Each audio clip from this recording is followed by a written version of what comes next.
Hello and welcome back to Resident Evil 2, the Let's Play with Rambler. Right then, we need to press onwards through the police station. Now that we have our special key, and we also have unlocked the doors. So let's do that. Let's continue onwards and let's see if this police station is as safe as Leon claims it to be. However, remember Leon is on his first day as a Raccoon City police officer, so I don't know, I'm a bit dubious about his advice, but we'll take it because we haven't really got any other alternative except being eaten by zombie creatures. Yeah. Anyway, curiously enough, that introduces us to another mechanic of the game, which is very important, the item box. They look like trunks, as you can see over here. I'm sure most of you are pretty familiar with it, but if you're not, there you go. If we interact with it, we can now, from our inventory menu, put things in the item box. I don't know if there's an infinite amount of space in the item box, but there is a large enough space for you to stash whatever it is you need in the game. So you're never going to need all the spaces in the item box. So even if there is a finite amount, it's such a large amount, it really doesn't matter. So to demonstrate, we're going to put our knife in the item box. We're never going to use the knife in this Let's Play because I am not skilled enough to use the knife. Not only that, but it requires you to get very, very close to the enemies to use it effectively. And again, I'm just not very good at using it. It's just going to get us killed. So goodbye, Mr. Knife. You will not be needed. We're also going to put the ink ribbon away because we're not going to save for now. We are going to take our pistol bullets with us because we're going to combine those with the pistol to give us a full magazine of ammunition or clip. I don't know what the appropriate terminology is. Is it magazine? Is it clip? You'll have to let me know. We will take our herb just in case. We have been a bit unfortunate so far by being bitten a few times. And of course our special key because we will be using that shortly. So that's good.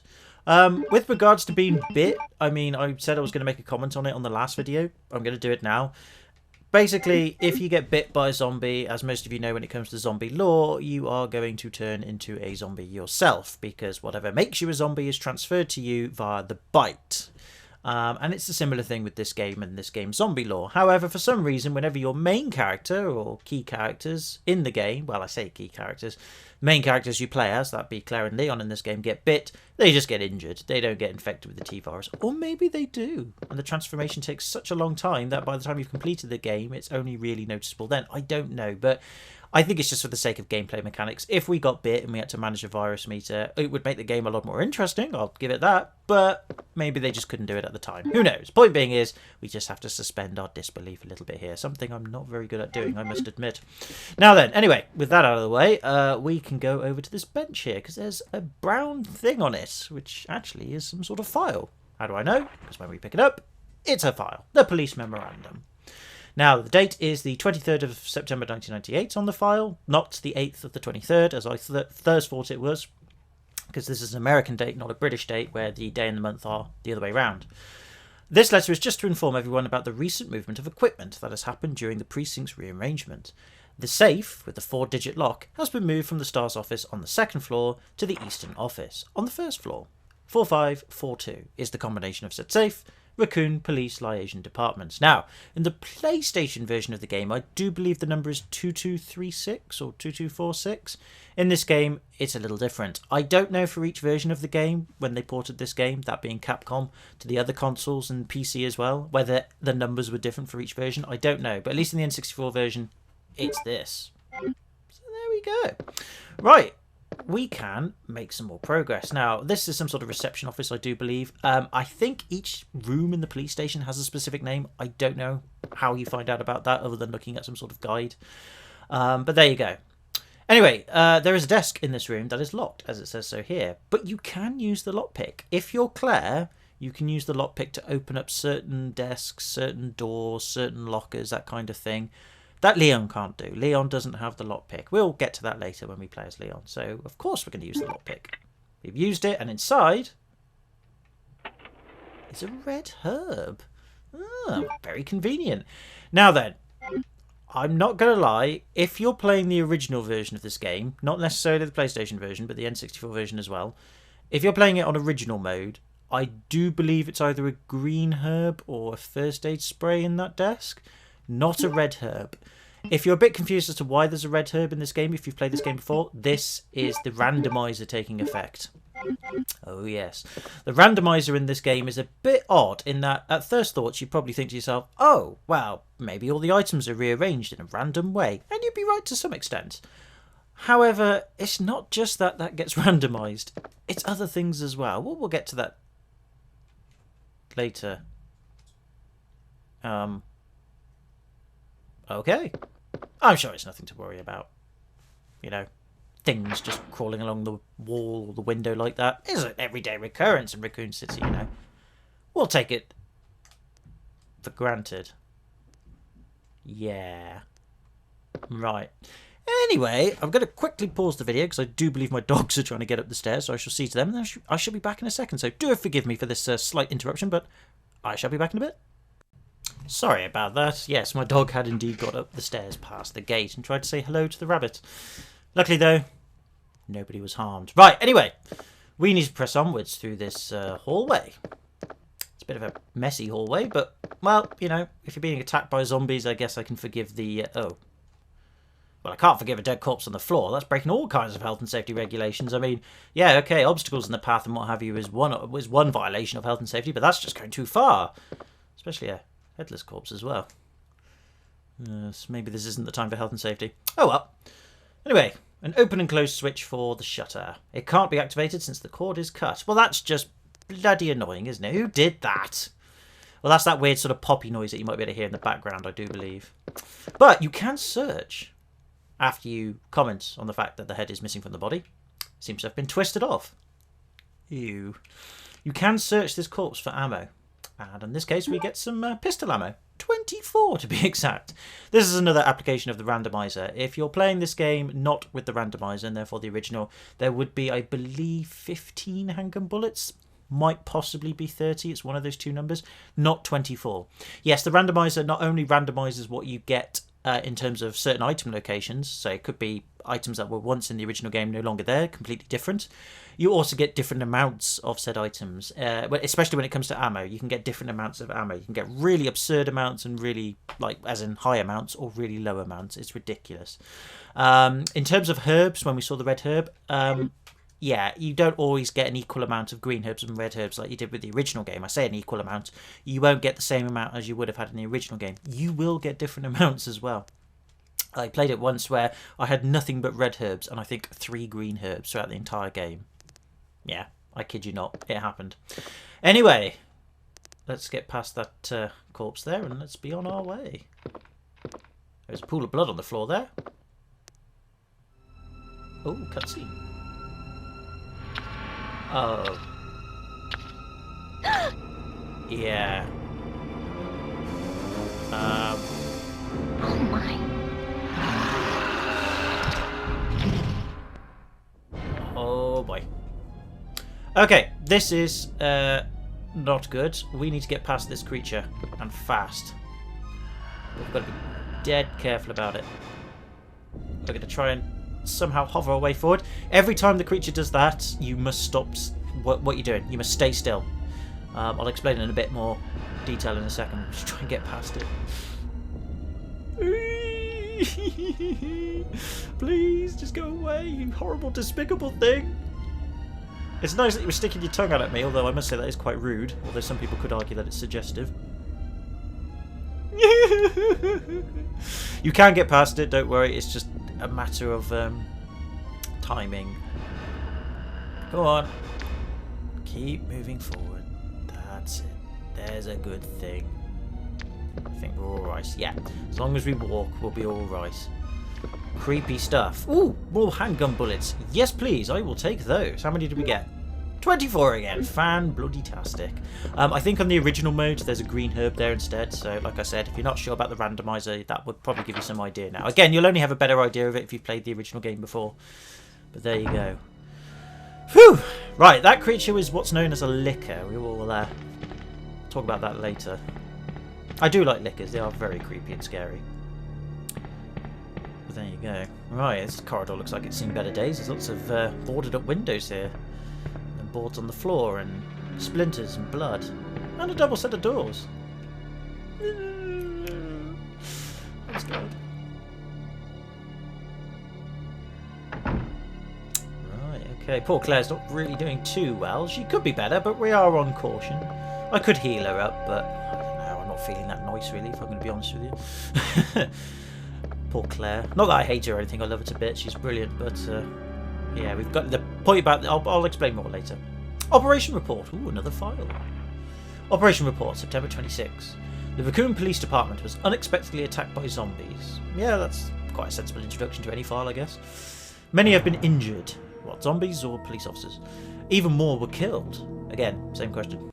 During the attack, our communications equipment was destroyed and we no longer have contact with the outside. We have decided to carry out an operation with the intent of rescuing any possible survivors, as well as to prevent this disaster from spreading beyond Raccoon City. Good idea. The details of the operation are as follows. Security of armaments and ammunition. Chief Irons has voiced concern regarding the issue of terrorism due to a series of recent unresolved incidents. On the very day before the zombies' attack, he made the decision to relocate all weapons to scattered intervals throughout the building as a temporary measure to prevent their possible seizure. Guess it makes sense, but then how's your officers or the people below you going to get access to the weapons if they get attacked by said terrorists? Unfortunately, this decision has made it extremely difficult for us to locate all ammunition caches. As I just said, it has become our top priority to recover these scattered munitions. To unlock the weapon storage, as stated earlier, it will be extremely difficult to secure all the ammunition. However, a considerable supply still remains in the underground weapon storage. Unfortunately, the person in charge of the car key used to access the weapon storage is missing, and we have been unable to locate the key. Oh, bombs, that's terrible, isn't it? We could have really done with that. One of the breakers went down during the battle and the electronic locks are not functioning in certain areas. It has become a top priority to restore the power in the power room and secure those locks. Recorder, David Ford. Yeah, some of these files go on for a while. I think this is probably one of the longest in the game, so don't worry. They're not always as long as this.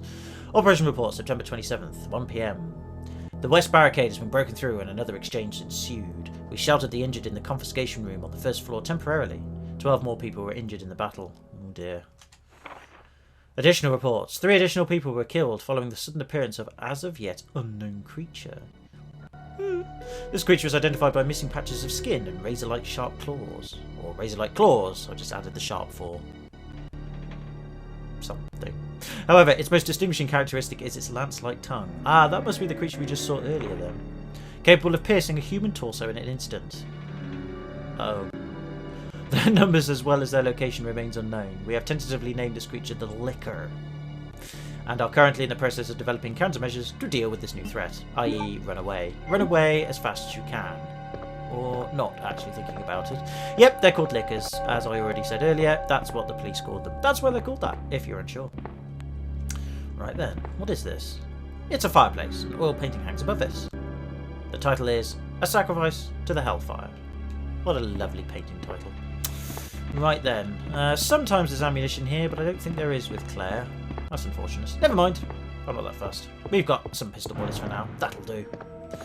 Right, okay. Well, this looks like some sort of staff room or meeting room or something. I'm sure it's not that important. We can always come back later if we have to. So, yeah. Good times. Now then, with the Lickers, the one way to navigate past them, as you saw earlier, is to very quietly walk past. You can walk in the game, you don't always have to run. You can just walk with the directional pad on the N64 pad or PlayStation pad or whatever. Or you can run, as we can see here. If you run, you tend to alert the Lickers more because it makes more of a noise. The reason why the Lickers can be sneaked past like we did earlier is because they can't actually see anyone. In the cutscene, you might have noticed that half of their heads, at least the top half, is a brain, and you saw their sharp, teethy smile and tongue. But you didn't notice any eyes, did you? No, they don't have any eyes. They can't really see where they're going. They tend to make their way about by sound. So if you're very quiet and you sneak past them by just walking or tiptoeing or whatever, providing of course that they don't suddenly sit up if they're crawling along the ground. If they do, like I said, you just got to stay still. You can sneak past them for the most part, which is good. However, not always, and sometimes it might be necessary to fight them. Speaking of which, we've got to fight some zombies in here. Quickly, kill! Kill! There's a zombie coming towards me. He's not very happy to see me. Oh no, I got bit! Oh, boulder dash. I hate this room. This room is full of zombies, but we do need to eliminate them all. Oh god. Luckily though, Randomizer has given us a fair few pistol bullets to deal with the situation, so I feel that we can. And we're going to, because I don't like zombies, as you might have guessed. That's That's it. Take those bullets, Mr. Zombie. Take them and ingest them into your torso. They're good for you. They keep you dead, which is what you want to be, isn't it? I don't know. I've never actually had a conversation with a zombie before, but the ones I have had, at least with the in-game zombies, tend to be of the same sort of stature. You know, they make that sort of moany noise. They walk towards you with their arms outstretched, and then they bite you. They're really good. What concerns me, though, with this game is that earlier on, when we first started the game, you saw the cutscene with Claire coming into Raccoon City, and I just wasted a pistol bullet there, but hey-ho, gotta double-check that he's dead. Ooh, items. First aid spray. Very handy. We'll talk more about that in a second. And some pistol ammo. Ooh, I don't know how many we had there. 19 pistol bullets I think we had there, if we did my maths correctly. How very strange. Oh, the randomizer is very strange. Usually there I think you get either 2 green herbs or a green herb and a set of pistol bullets. I'm not sure what the original mode is. I can't remember it for all of them, but yeah, it is what it is. Oh god, I've got problems with the thing again. Hang on. Sorry about that interruption there. My computer decided it didn't want to record videos anymore. This is going to happen a lot during this Let's Play and probably any subsequent Let's Plays where I'm recording off a console. But, you know, it happens sometimes. Anyway, we need to now explore this room that we're in. If my computer will actually allow me to record, it doesn't want to. Good lord.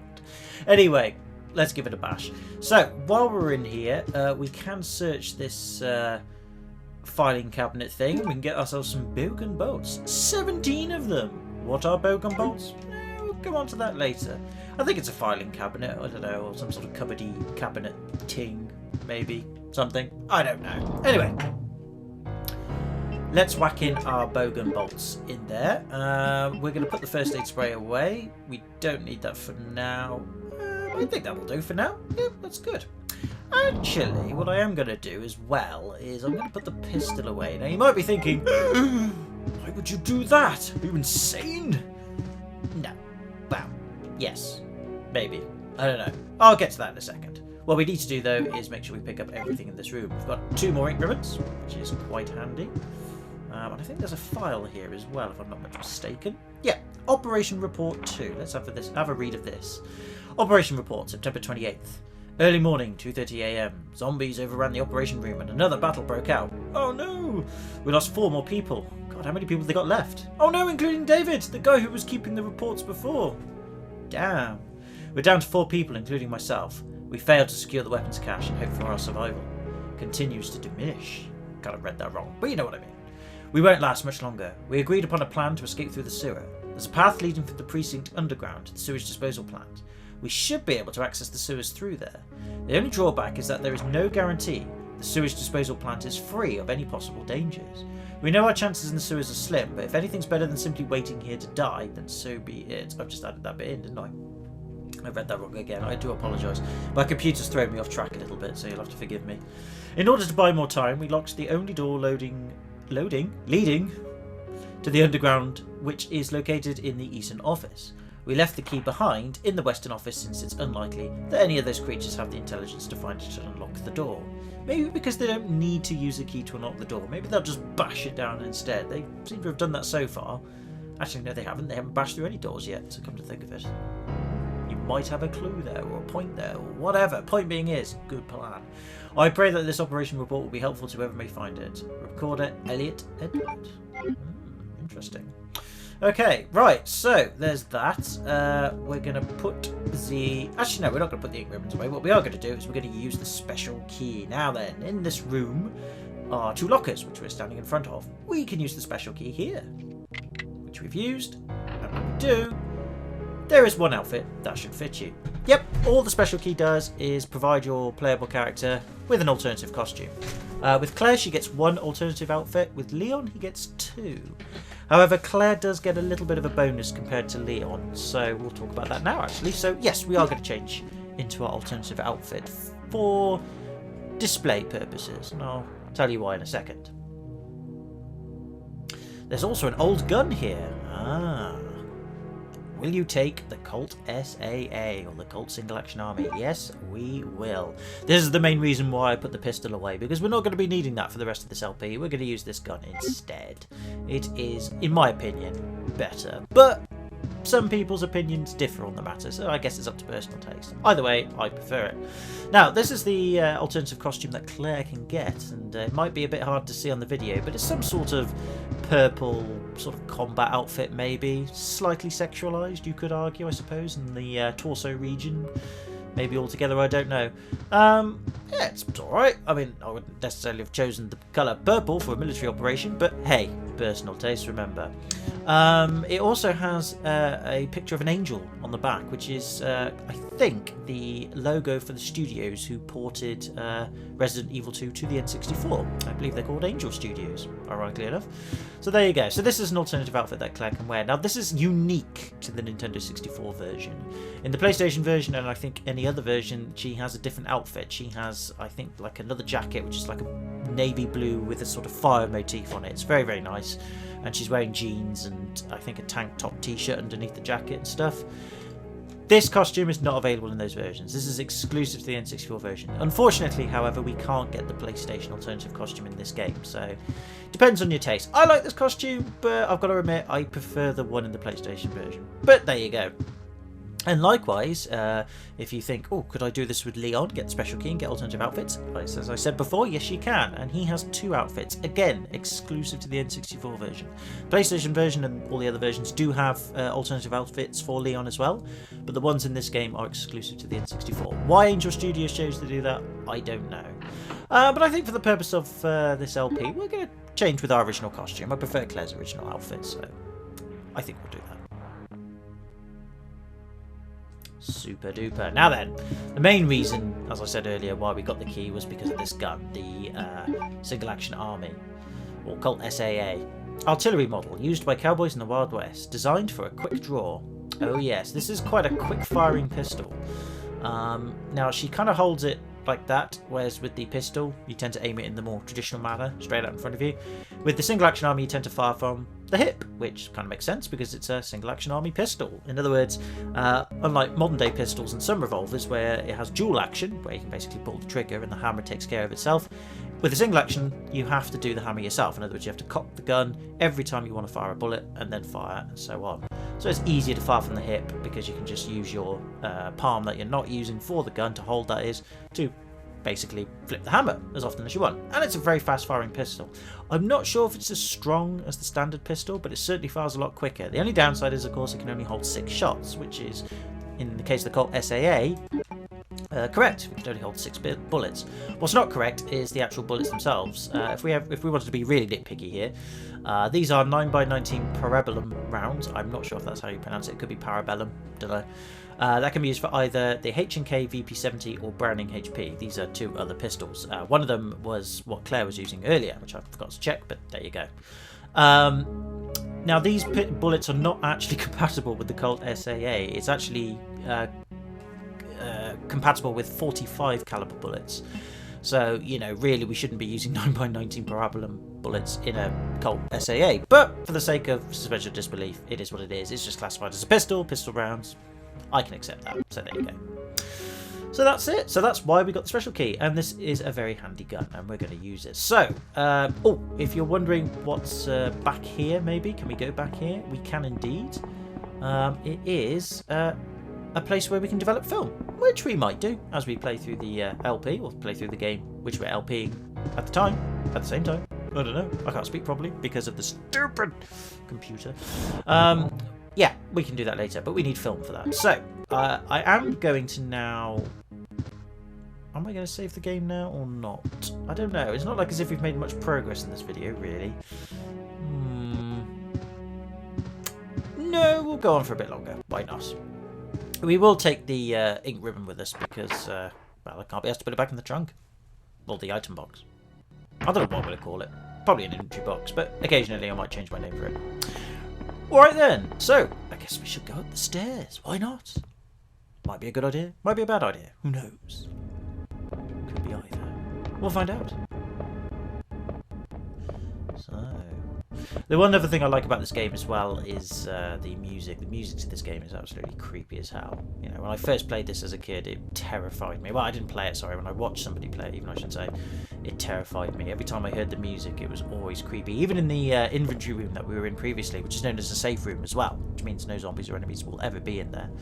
The music is so depressing. You're like, oh, I still don't like it. Right, anyway. There's a weird statue there with a plaque and a red thing in his hand.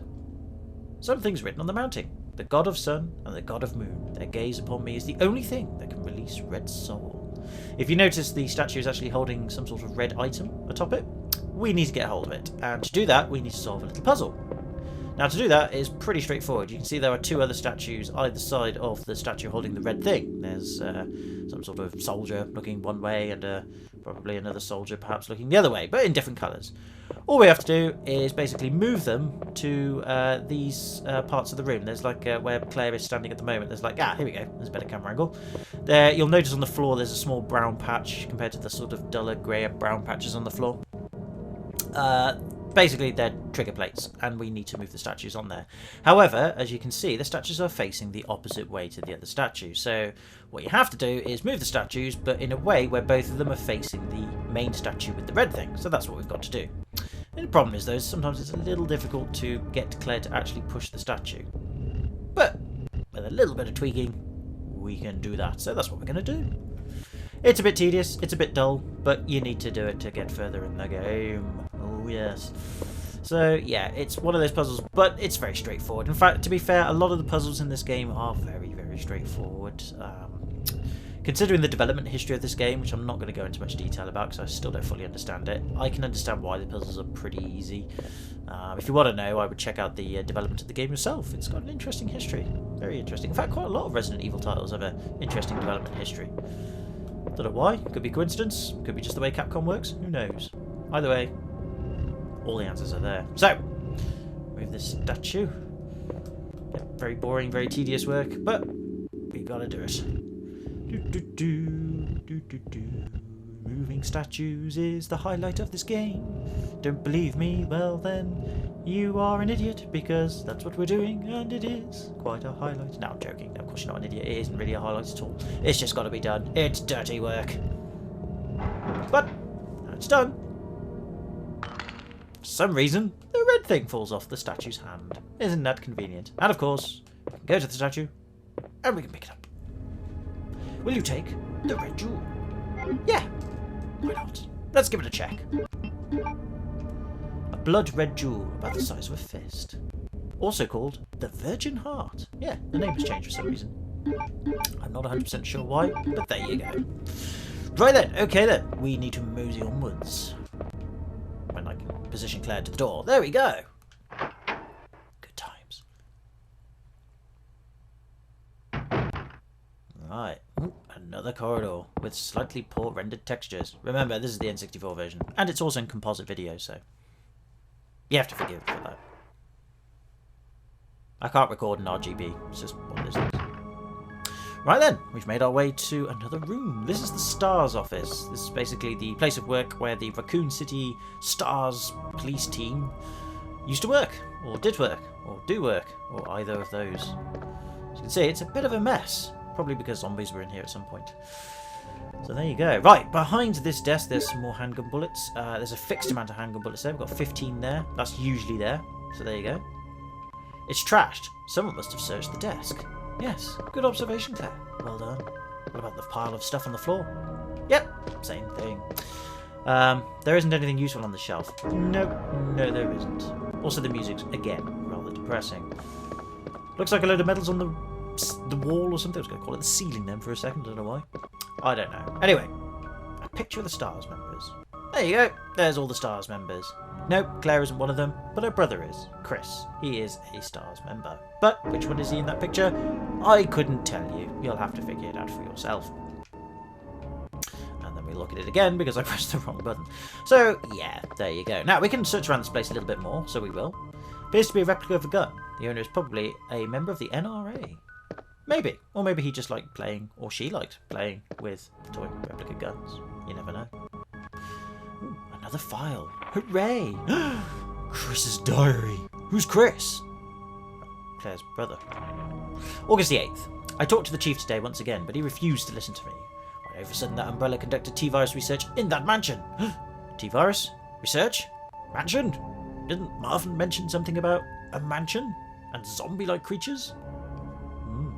Anyone infected turns into a zombie. Ah, so it's the T-Virus that's causing people to turn into zombies. Oh dear. But the entire mansion went up in that explosion. Well, that's a bit poopy, isn't it? Although we did see that in the opening cutscene to the game earlier on, so yeah. Oh well, these things happen. Things blow up occasionally. It's just one of the facts of life. Along with any incriminating evidence. Since Umbrella employs so many people in town, no one is willing to talk about the incident. It looks like I'm running out of options. It looks like you are, Chris. August 17th. We've been receiving a lot of local reports about strange monsters appearing at random throughout the city. Could it be zombie-like monsters? This must be the work of Umbrella. Dun dun dun! August 24th. With the help of Jill and Barry, I finally obtained information vital to this case. Umbrella's begun research on the new G-Virus, a variation of the original T-Virus. Haven't they done enough damage already? Yeah, haven't they? Why do they want to make more viruses that turn things into zombies? I certainly wouldn't. I'd be like, okay, that's not what I was going for. Better put this to rest and bury any notes on the T-Virus completely and destroy the T-Virus and make sure we never mention this again to anyone or anything. Zombies included.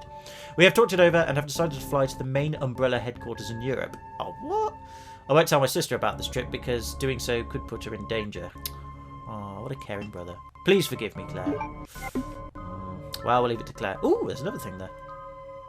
Will you take the unicorn medal? I guess so. Don't see why not. Alright, cool.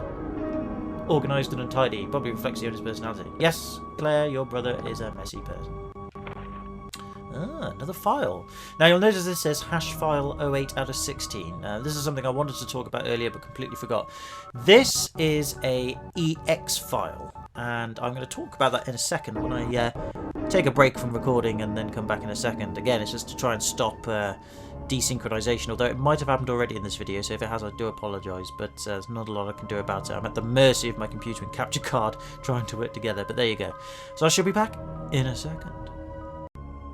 Okay then, right then, so as I was saying, this is one of 16 exclusive files to the N64 version of Resident Evil 2 known as EX files or X files. They basically try to link the stories between Resident Evil 1 and Resident Evil 3 with Resident Evil 2. Now then, you know, we might come across the other games on this channel in future LPs to make more sense of this, but like I said, there are 16 files in this game that you can find which just add more to the backstory of Resident Evil, and again try to tie the events in Resident Evil 2 to Resident Evil 1 and 3, so there you go. There was one in the gun shop when we started the game, at Kendo's gun shop, before he was sadly eaten by zombies, but we couldn't pick it up because it counted as an item when we were going to go and do the special key thing with Brad Vickers the zombie, and of course the alternative outfits and the single action army. So I'll have to show that off at a later date, which I will do unless I forget. But if you're interested in any of the files I've missed, please look them up on probably the Resident Evil wiki. Probably the best idea. But yeah, so there you go. Some of these files can actually be found in Resident Evil 3 as well, so I'm not sure if all of them can be found in Resident Evil 3, but I think some of them can. Others are exclusive to this game, so there you go. Right then, this has been one of them, I think. Jill's note. It all began as an ordinary day in September. An ordinary day in Raccoon City, a city controlled by Umbrella. No one dared to oppose them. That and the lack of strength would ultimately lead to their destruction. I suppose they had to suffer the consequences of their actions, but there would be no forgiveness. If only they had the courage to fight. This is actually the introduction to Resident Evil 3. This is Jill's monologue in Resident Evil 3, I've just realised. So this is not exclusive to Resident Evil 2. This is actually set in Resident Evil 3.